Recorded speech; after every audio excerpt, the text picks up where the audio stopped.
எல்லாருக்கும் வணக்கம். மீண்டும் மெய்ப்பொருள் காண்க தளத்திற்கு எல்லாரையும் நான் வரவேற்கிறேங்க. இன்னைக்கு ஒரு சில டெவலப்மெண்ட்ஸ், சில அப்டேட்ஸ், நிறைய கேள்விகள் இருக்கு. எல்லாத்தையுமே பார்ப்போங்க. ஃபர்ஸ்ட் டாடா டெக்னாலஜிஸ் எடுத்துக்கிட்டோம்னா Q2 ஃபினான்ஷியல் 26 ரிசல்ட்ஸ் வந்து ரொம்ப பிரமாதமா இல்லைங்க, ரொம்ப மோசமாவும் இல்லை.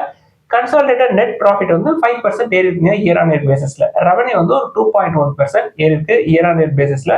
அது போக கம்பெனி வந்து ஸ்னாப்சிஸ் அப்படின்ற ஒரு வெஹிக்கிள் இன்ஜினியரிங் எக்ஸ்பர்டைஸ் அவங்களோட ஒரு பார்ட்னர்ஷிப் போட்டிருக்காங்க. எதுக்கு அப்படின்னா எஸ்டிவிஸ், சாஃப்ட்வேர் டிஃபைன்டு வெஹிக்கிள்ஸ் இருக்கு இல்லையா, அதுல டெவலப்மெண்ட்டை ஆக்சலேட் பண்றதுக்காக இந்த பார்ட்னர்ஷிப்பை போட்டிருக்காங்க. வேல்யூவேஷன்ஸ் அப்படின்னு எடுத்துக்கிட்டோம்னா 40 டைம்ஸ் ஏர்னிங்ஸ் இருக்குங்க. ஸோ டாடா டெக்னாலஜிஸை தனியாக பார்க்கணும் அப்படின்ற அவசியம் கிடையாது. டாடா டெக்னாலஜிஸோட ப்ரொமோட்டரே வந்து டாடா மோட்டார்ஸ் தான். அடுத்து சிஇஎஸ்சி நிறுவனத்தினுடைய Q2 ஃபினான்ஷியல் 26 ரிசல்ட்ஸ் எடுத்துக்கிட்டோம்னா ஸ்ட்ராங்கான நம்பர்ஸ் காட்டியிருக்காங்க. நெட் ப்ராஃபிட் வந்து ஒரு 21% பக்கமா ஏறி இருக்குங்க இயர் ஆன் இயர் பேசிஸ்ல. ரெவன்யூ வந்து ஒரு 12% க்ரோ ஆயிருக்கு. கம்பெனி ஷேர் ஹோல்டர்ஸ்க்கு ₹6 ஒரு ஷேருக்கு டிவிடெண்ட் அனௌன்ஸ் பண்ணிருக்காங்க. Record date October 27, 2025. வேல்யூவேஷன்ஸ் எடுத்துக்கிட்டோம்னா நம்ம பிரைஸ் டு புக்கை பார்க்கணுங்க. 1.87 டைம்ஸ், தென் 16 டைம்ஸ் ஏர்னிங்ஸ். ஸோ முற்காலங்களில் கன்சிடர் பண்ணவங்களுக்கு ரிவார்ட் தொடர்ந்து கிடைச்சிக்கிட்டே இருக்குங்க. டிவிடெண்ட், நல்ல டிவிடெண்ட் பே அவுட் கிடைக்கும். அடுத்து ஆர்இசி நிறுவனத்தினுடைய Q2 ஃபினான்ஷியல் 26 ரிசல்ட்ஸ் எடுத்துக்கிட்டோம்னா சாலிடான நம்பர்ஸ் கொடுத்துருக்காங்க. நெட் ப்ராஃபிட் வந்து ஒரு 9.3% ஏறி இருக்கு இயர் ஆன் இயர் பேசிஸ்ல. சீக்வன்ஷியல் பேசிஸ்ல கொஞ்சம் பெர்ஃபார்மன்ஸ் குறைஞ்சிருக்குங்க, ஒரு 1% பக்கமா. கம்பெனியுடைய கோர் இன்கம், அதாவது நெட் இன்ட்ரெஸ்ட் இன்கம் எடுத்துக்கிட்டோம்னா 16.3% ஏறி இருக்கு இயர் ஆன் இயர் பேசிஸ்ல. கம்பெனி வந்து இன்ட்ரிம் டிவிடெண்ட் ₹4.60 ஒரு ஷேருக்கு அனௌன்ஸ் பண்ணிருக்காங்க. ரெக்கார்ட் டேட் வந்து October 27, 2025. கம்பெனியோட வேல்யூவேஷன்ஸ் பார்த்தோம்னா ஒரு 6 to 7 டைம்ஸ் ஏர்னிங்ஸ் இருக்கும். பிரைஸ் டு புக் 1.5 கீழே தான் இருக்கும். 1.35 or 37 அந்த ரேஞ்சில் இருக்கும். பட் லாஸ்ட் 3 இயர்ஸ்ல பயங்கரமா ரேலி ஆயிருக்குங்க. இப்போ லாஸ்ட் 1.5 இயர் எடுத்துக்கிட்டோம்னா அப்படியே சைட் வேஸ்ல அந்த பீக்ல இருந்து கொஞ்சம் கொஞ்சமா போயிட்டே இருக்கும். எவ்வளவு நாள் இப்படியே கண்டினியூ ஆகும் அப்படின்னு தெரியாது. ஆர்இசி, பிஎஃப்சி ரெண்டுக்குமே நிலைமை இதுதாங்க. அடுத்து சிஎட் நிறுவனம் எடுத்துக்கிட்டோம்னா கிட்டத்தட்ட 6 குவார்டருக்கு அப்புறம் நல்ல ரிசல்ட்ஸ் காட்டியிருக்காங்க. இயர் ஆன் இயர் பேசிஸ்லயும் காட்டியிருக்காங்க, குவார்டர் ஆன் குவார்டர் பேசிஸ்லயும் காட்டியிருக்காங்க. முக்கியமான காரணம் என்ன அப்படின்னா கேம்சோ அப்படின்ற ஒரு பிசினஸை அக்யர் பண்ணாங்க. அதை சக்சஸ்ஃபுல்லா இன்டெகிரேட் பண்ணதுக்கு அப்புறம் கம்பெனி நல்ல குவார்டர் ஒன்று காட்டியிருக்காங்க. அதாவது கன்சாலிடேட்டட் பேசிஸ்ல நெட் ப்ராஃபிட் பார்த்தோம்னா 52% ஏறி இருக்குங்க இயர் ஆன் இயர் பேசிஸ்ல. குவார்டர் ஆன் குவார்டர் பேசிஸ்ல ஒரு 65% ஏறி இருக்கு. ரெவன்யூ எடுத்துக்கிட்டோம்னா 14% ஏறி இருக்குங்க இயர் ஆன் இயர் பேசிஸ்ல. குவார்டர் ஆன் குவார்டர் பேசிஸ்ல ஒரு 7% ஏறி இருக்கு. கம்பெனி என்ன சொல்றாங்க, கேம்சோ பிசினஸ் சக்சஸ்ஃபுல்லா நாங்க இன்டெகிரேட் பண்ணிட்டோம். தென் ஓஇஎம்ஸ், தென் இன்டர்நேஷனல் பிசினஸ்ல நல்ல வால்யூம் க்ரோத் எங்களுக்கு கிடைச்சது, அதனால நல்ல ப்ராஃபிட் நாங்க காட்டியிருக்கோம் அப்படின்னு சொல்லியிருக்காங்க. கம்பெனியை பொறுத்த வரைக்கும் வேல்யூவேஷன்ஸ் அப்படின்னு எடுத்துக்கிட்டோம்னா ஒரு 35 டைம்ஸ் ஏர்னிங்ஸ் இருக்குங்க. என்ன டிஸ்அட்வான்டேஜ் அப்படின்னா டெட் டு ஈக்விட்டி 0.44 இருக்கும். அடுத்து டிக்ஸான் டெக்னாலஜிஸ் எடுத்துக்கிட்டோம்னா கம்பெனியோட Q2 ஃபினான்ஷியல் 26 நம்பர்ஸ் ஸ்ட்ராங்கா இருக்குங்க. நெட் ப்ராஃபிட் எடுத்துக்கிட்டோம்னா 81% ஏறி இருக்கு இயர் ஆன் இயர் பேசிஸ்ல. ரெவன்யூ வந்து ஒரு 29% பக்கமா ஏறி இருக்குங்க இயர் ஆன் இயர் பேசிஸ்ல. வேல்யூவேஷன்ஸ் அப்படின்னு பார்த்தோம்னா கம்பெனி வந்து ஆல்மோஸ்ட் டெட் ஃப்ரீ. தென் 81 டைம்ஸ் ஏர்னிங்ஸ் இருக்கும். ரொம்ப ரொம்ப காஸ்ட்லி தான். அடுத்து கரூர் வைஸ்யா பேங்க் எடுத்துக்கிட்டோம்னா கம்பெனி ஸ்ட்ராங்கான ரிசல்ட்ஸ் காட்டியிருக்காங்க Q2 ஃபினான்ஷியல் 26ல. நெட் ப்ராஃபிட் வந்து 26% ஏறி இருக்குங்க இயர் ஆன் இயர் பேசிஸ்ல. கம்பெனியோட கோர் பிசினஸ், அதாவது நெட் இன்ட்ரெஸ்ட் இன்கம் அப்படின்னு எடுத்துக்கிட்டோம்னா 19% ஏறி இருக்கு இயர் ஆன் இயர் பேசிஸ்ல. அசெட் குவாலிட்டி ஸ்டேபிளா இருக்குங்க. ஸோ வேல்யூவேஷன்ஸ் அப்படின்னு எடுத்துக்கிட்டோம்னா பிரைஸ் டு புக் 1.5 விட அதிகமா இருக்கும். பட் இந்த ரிசல்ட்ஸ் வந்து லோயர் லெவல்ல கன்சிடர் பண்ணவங்களுக்கு ஒரு நல்ல கான்ஃபிடன்ஸ் கொடுக்குங்க. அடுத்து டிசிபி பேங்கோட Q2 ஃபினான்ஷியல் 26 ரிசல்ட்ஸ் எடுத்துக்கிட்டோம்னா கம்பெனியோட கோர் பிசினஸ் இன்கம் பயங்கரமா ஏறி இருக்குங்க. அதாவது நெட் இன்ட்ரெஸ்ட் இன்கம் எடுத்துக்கிட்டோம்னா 17% ஏறி இருக்கு இயர் ஆன் இயர் பேசிஸ்ல. டெபாசிட்ஸ் தென் லோன் க்ரோத் ரெண்டுமே 19% ஏறி இருக்குங்க இயர் ஆன் இயர் பேசிஸ்ல. நெட் ப்ராஃபிட் 18% ஏறி இருக்கு. ஸோ டபுள் டிஜிட்ல க்ரோ ஆயிருக்காங்க DCB bank. Asset quality improve ஆயிருக்கு அப்படின்னு சொல்லியிருக்காங்க. அசெட் குவாலிட்டி இம்ப்ரூவ் ஆயிருக்குன்னு என்னங்க அர்த்தம், என்பிஏ குறைஞ்சிருக்குங்க. டிசிபி பேங்கை பொறுத்த வரைக்கும் நம்ம ஒரு 2 or 3 days பேக் டிஸ்கஸ் பண்ணியிருந்தோங்க. அதாவது ரீட்டைலர்ஸ் வந்து ஷேர் பிரைஸ் நல்ல வேல்யூவேஷன்ல இருந்தாலும் இன்ஸ்டிடியூஷன்ஸ் அவங்களோட ஷேர்ஸை கொடுத்துருக்காங்க அப்படின்னு சொல்லியிருந்தோம். பொறுமை இல்லாம கண்டிப்பா வருத்தப்படுவீங்க அப்படின்னு நம்ம ஹிண்ட் கொடுத்துருந்தோம். இன்னைக்கு நிலைமையை பாருங்க, சூப்பரான பெர்ஃபார்மன்ஸ் காட்டியிருக்காங்க. அது போக கம்பெனியோட மேலிடம் என்ன சொல்றாங்க, எங்களுடைய பேலன்ஸ் ஷீட் வந்து டபுள் ஆகும் அப்படியே நெக்ஸ்ட் 3 to 4 இயர்ஸ்ல அப்படின்னு சொல்லியிருக்காங்க. அடுத்து பேங்க் ஆஃப் இந்தியா நிறுவனத்தினுடைய Q2 ஃபினான்ஷியல் 26 பார்த்தோம்னா கம்பெனியுடைய கோர் பிசினஸ் இன்கம் வந்து குறைஞ்சிருக்குங்க. அதாவது நெட் இன்ட்ரெஸ்ட் இன்கம் குறைஞ்சிருக்கு. அதர் இன்கம் எடுத்துக்கிட்டோம்னா 12% விழுந்திருக்குங்க. ஓவராலா கன்சாலிடேட்டட் பேசிஸ்ல நெட் ப்ராஃபிட் பார்த்தோம்னா ஒரு 8% ஏறி இருக்கு இயர் ஆன் இயர். அடுத்து உஜ்ஜீவன் ஸ்மால் ஃபைனான்ஸ் பேங்க் உடைய Q2 ஃபினான்ஷியல் 26 நம்பர்ஸ் எடுத்துக்கிட்டோம்னா குவார்டர் ஆன் குவார்டர் பேசிஸ்ல growth காட்டியிருக்காங்க. பட் இயர் ஆன் இயர் பேசிஸ்ல net interest income, net profit ரெண்டுமே குறைஞ்சிருக்குங்க. கம்பெனியோடைய கோர் பிசினஸ் இன்கம், அதாவது நெட் இன்ட்ரெஸ்ட் இன்கம் எடுத்துக்கிட்டோம்னா 2.33% குறைஞ்சிருக்கு இயர் ஆன் இயர் பேசிஸ்ல. பட் குவார்டர் ஆன் குவார்டர் பேசிஸ்ல ஒரு 7.7% ஏறி இருக்குங்க. நெட் ப்ராஃபிட் எடுத்துக்கிட்டோம்னா 48% விழுந்திருக்கு இயர் ஆன் இயர் பேசிஸ்ல. பட் ஒரு 18% வந்து ஏறி இருக்கு குவார்டர் ஆன் குவார்டர் பேசிஸ்ல. கம்பெனியை பொறுத்த வரைக்கும் அசெட் குவாலிட்டி இம்ப்ரூவ் ஆயிருக்கு அப்படின்னு சொல்லியிருக்காங்க. அதாவது நெட் என்பிஏ குறைஞ்சிருக்குங்க. போத் இயர் ஆன் இயர் பேசிஸ்லயும் குறைஞ்சிருக்கு, குவார்டர் ஆன் குவார்டர் பேசிஸ்லயும் குறைஞ்சிருக்கு. டெபாசிட்ஸ் 15% ஏற்றிருக்காங்க இயர் ஆன் இயர். லோன் க்ரோத்தும் நல்லா இருக்குங்க, 14% இயர் ஆன் இயர் க்ரோ ஆயிருக்கு. அடுத்து ரிலையன்ஸ் இண்டஸ்ட்ரீஸ் லிமிடெடோடைய Q2 ஃபினான்ஷியல் 26 ரிசல்ட்ஸ் எடுத்து பார்த்தோம்னா கன்சாலிடேட்டட் ப்ராஃபிட் ஆஃப்டர் டாக்ஸ் 16% ஏறி இருக்குங்க இயர் ஆன் இயர் பேசிஸ்ல. ரெவன்யூ, அதாவது கிராஸ் ரெவன்யூ 9.9% ஏறி இருக்கு இயர் ஆன் இயர் பேசிஸ்ல. செக்மெண்ட் பை செக்மெண்டா பார்த்தோம் அப்படின்னா ஜியோ பிளாட்ஃபார்ம்ஸ் வந்து 14.9% இயர் ஆன் இயர் க்ரோ ஆயிருக்குங்க revenue. Then Reliance retail ventures limited எடுத்துக்கிட்டோம்னா 18% இயர் ஆன் இயர்ல க்ரோ ஆகுறாங்க. அதுல முக்கியமா கிராசரிஸ் தென் ஃபேஷன் இது ரெண்டுமே வந்து நல்ல growth காட்டியிருக்காங்க. கிராசரிஸ் எடுத்துக்கிட்டோம்னா 23% க்ரோ ஆயிருக்காங்க. தென் ஃபேஷன் 22%ல க்ரோ ஆயிருக்காங்க.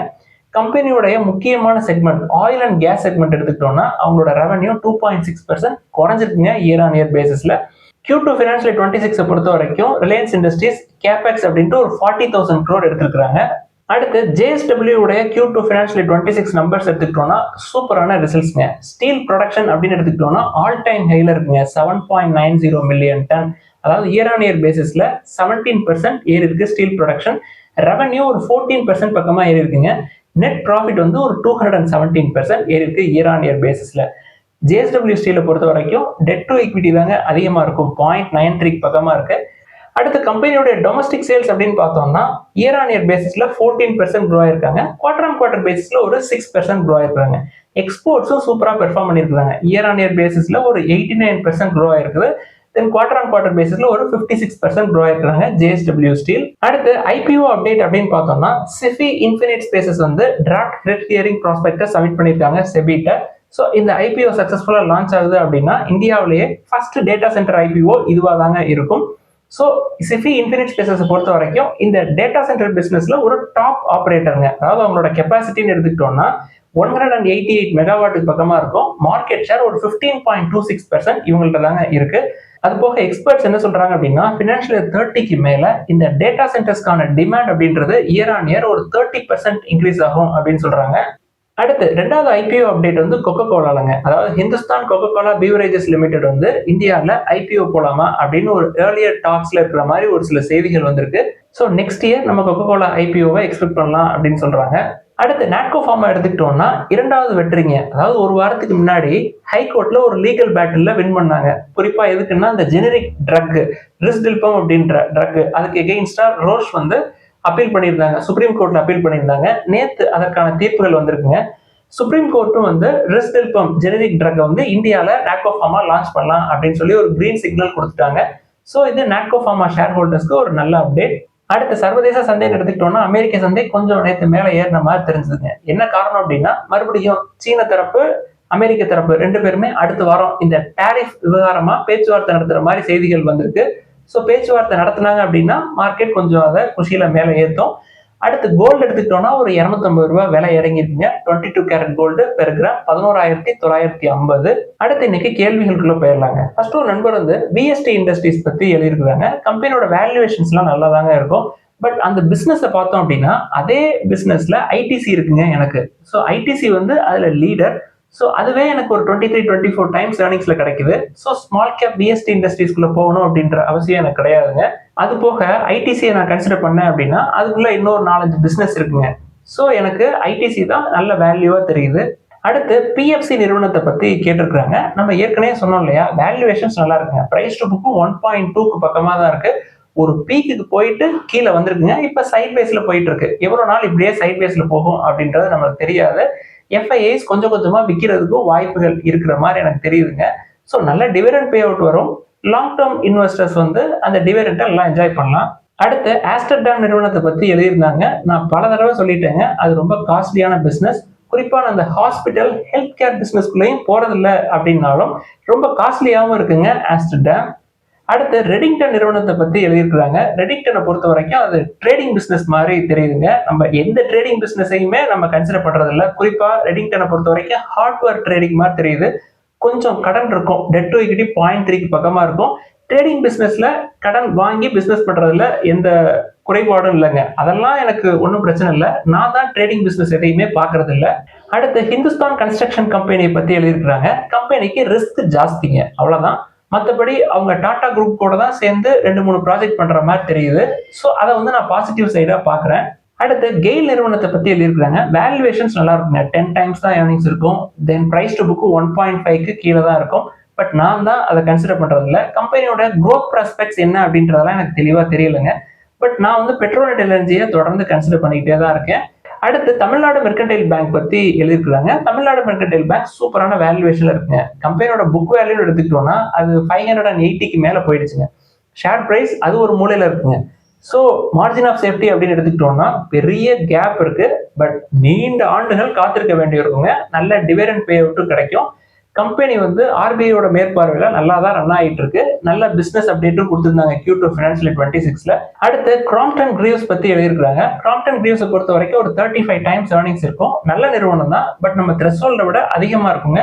பட் அந்த செக்டார்ல கிராம்ப்டன் கிரீவ்ஸ் தான் சீப். அடுத்து சந்தையில நாங்க இப்பதான் சார் முதலீடு பண்ண வந்திருக்கோம். நாங்க வந்து எந்த ஆப்பை யூஸ் பண்றது அப்படின்னு சொல்லி கேட்டிருக்காங்க. நிறைய ஆப் இருக்குங்க. டிஸ்கவுண்ட் புரோக்கர்ஸ் இருக்காங்க. தென் ஃபுல் டைம் சர்வீசஸ் பண்ற புரோக்கரேஜஸ் எல்லாம் இருக்காங்க. எந்த ஆப்னாலும் யூஸ் பண்ணலாங்க. பட் என்ன முக்கியமா நம்ம கவனிக்கணும் அப்படின்னா, நீங்க யூஸ் பண்ற ஆப் அத்தன்டிகேட்டட் ஆப் தானா, அதுதான் சரியான ஆப்பா அப்படின்றது நம்மளுக்கு புரிஞ்சிருக்கணுங்க.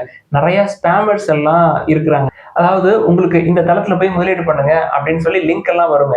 அந்த லிங்கை ஓபன் பண்ணி பார்த்தோம் அப்படின்னா ஆப் எல்லாம் டவுன்லோட் ஆகும். அந்த ஆப் வந்து ஏற்கனவே ஒரு அத்தன்டிகேட்டட் ஆப் இருக்கு இல்லையா, அதே மாதிரியே இருக்கும் எல்லாமே. அந்த மாதிரி போய் சிக்க கூடாதுங்க, அவ்வளவுதான். அடுத்து டாடா மோட்டார்ஸ் உடைய கமர்ஷியல் வெஹிக்கிள் ஷேர்ஸ் வந்து கிரெடிட் ஆயிடுச்சு அப்படின்னு மெயில் வந்திருக்கு சார். ஆனா டிமேட்ல எனக்கு காட்டல அப்படின்னு சொல்லி எழுதியிருக்காங்க. எனக்கு மெயிலும் வரலங்க, டிமேட்லயும் காட்டல. ஐசிஐசிஐ டைரக்டரை பொறுத்த வரைக்கும் நாளைக்கு லிஸ்ட் ஆகுது அப்படின்னா எனக்கு ஐடிசி ஹோட்டல்ஸே அதுக்கு முதல் நாள் தாங்க வந்தது. ஸோ வந்துடும் கண்டிப்பா. மெயில் வராதவங்களுக்கும் வந்துடும், வந்தவங்களுக்கும் கிரெடிட் ஆயிரும். அதை பத்தி நம்ம ஒரி பண்ண தேவையில்லை. அப்படி வரல அப்படின்னா என்ன பண்ணணும் அப்படின்ற ப்ரொசீஜரை நம்ம பிற்காலத்துல பேசுவோம்.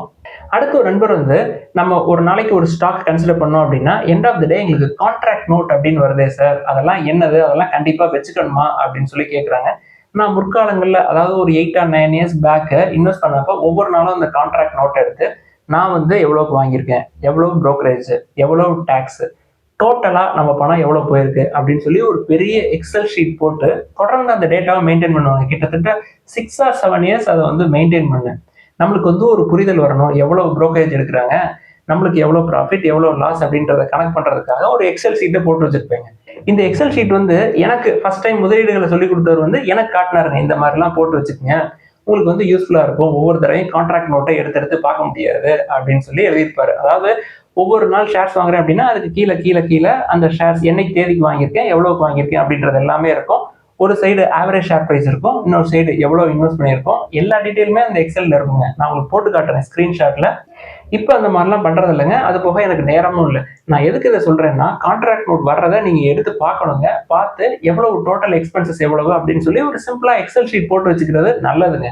மற்றபடி என்னைக்கு எவ்வளோ ஷேர் எங்க வாங்கினீங்க, என்ன ரேட்டுக்கு வாங்கினீங்க அப்படின்றதெல்லாம் நீங்க எப்பனாலும் டவுன்லோட் பண்ணிக்கலாம். உங்களோட ஆப்லயே இருக்கும் அதெல்லாம். அடுத்து MM Forging அப்படின்ற நிறுவனத்தை பத்தி எழுதியிருக்கிறாங்க. ஸ்மால் கேப் பிசினஸ்க்கு 12 டைம்ஸ் தான் ஏர்னிங்ஸ், நல்ல வேல்யூவேஷன் இருக்கிற மாதிரி தெரியுது. பட் FIIs, DIIs ரெண்டு பேருமே அவங்களோட ஸ்டேக்கை குறைச்சிருக்காங்க. ஸோ FIIs, DIIs குறைக்கிறாங்க அப்படின்னா அதெல்லாம் யார் தலையில கட்டியிருப்பாங்க, ரீட்டைல் இன்வெஸ்டர்ஸ் தலையில தான் கட்டியிருப்பாங்க. இது ஒரு சைடு. அடுத்து கம்பெனிக்கு டெட் டு ஈக்விட்டி 1.18 இருக்குங்க. எனக்கு சரி வராது. என்னோட த்ரெஷோல்டை கம்பேர் பண்றப்ப 10 டைம்ஸை விட அதிகம். அடுத்த ஒரு நண்பர் வந்து முதலீடுகள்ல நிறைய செக்டார் இருக்கு சார், நீங்க எந்தெந்த செக்டார்லாம் கன்சிடர் பண்ண மாட்டீங்க, அந்த செக்டார்லாம் சொல்லுங்க அப்படின்னு சொல்லி எழுதியிருக்காங்க.